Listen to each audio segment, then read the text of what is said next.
Please welcome former South Bend, Indiana Mayor Pete Buttigieg.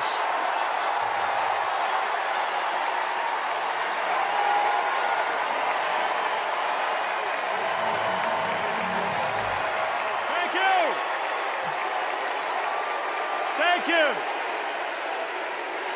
Good evening, Democrats. Thank you, Chicago. Here's a sentence I never thought I'd hear myself saying. I'm Pete Buttigieg, and you might recognize me from Fox News.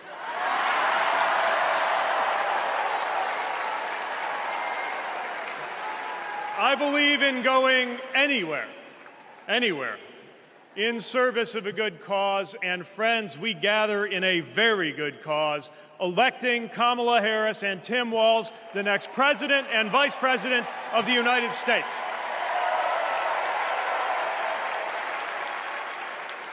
The choice could not be clearer. Donald Trump rants about law and order, as if he wasn't a convicted criminal running against a prosecutor. As if we were going to forget that crime was higher on his watch. Talks about the forgotten man, hoping we'll forget that the only economic promise that he actually kept was to cut taxes for the rich. And don't even get me started on his new running mate.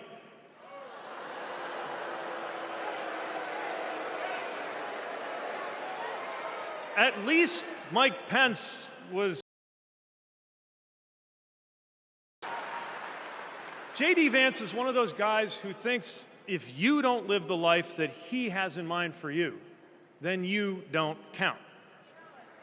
Someone who said that if you don't have kids, you have, quote, no physical commitment to the future of this country. You know, Senator, when I deployed to Afghanistan, I didn't have kids then. Many of the men and women who went outside the wire with me didn't have kids either. But let me tell you, our commitment to the future of this country was pretty damn physical.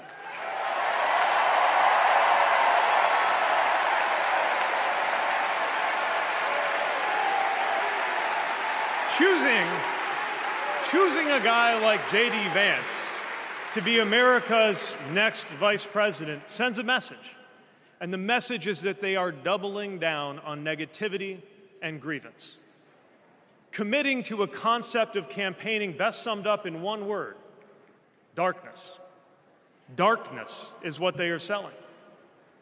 The thing is, I just don't believe that America today is in the market for darkness.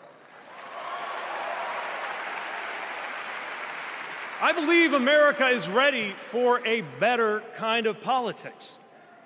Yes, politics at its worst can be ugly, crushing, demeaning, but it doesn't have to be. At its best, politics can be empowering, uplifting.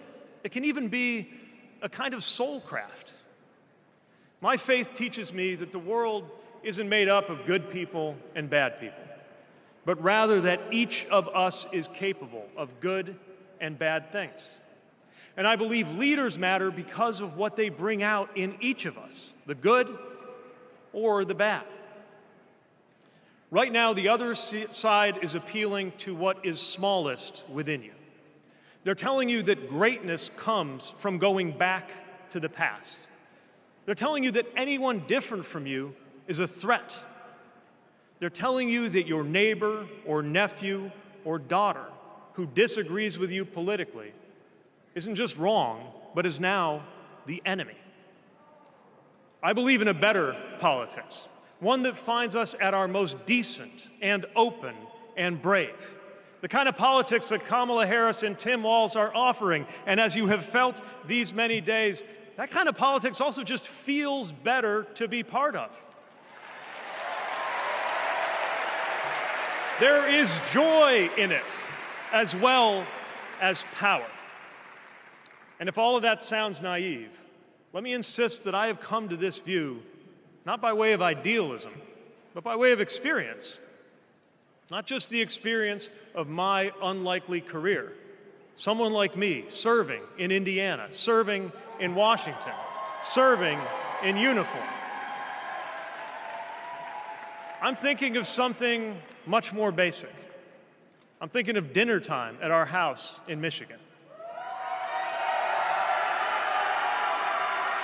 When the dog is barking and the air fryer is beeping and the mac and cheese is boiling over, and it feels like all the political negotiating experience in the world is not enough for me to get our 3-year-old son and our 3-year-old daughter to just wash their hands and sit at the table.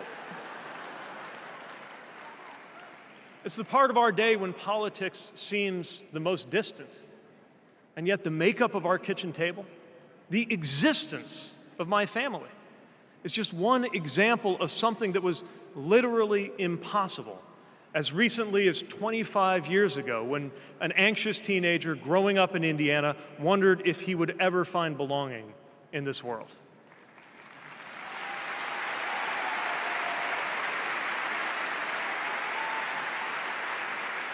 This kind of life went from impossible to possible, from possible to real, from real to almost ordinary in less than half a lifetime.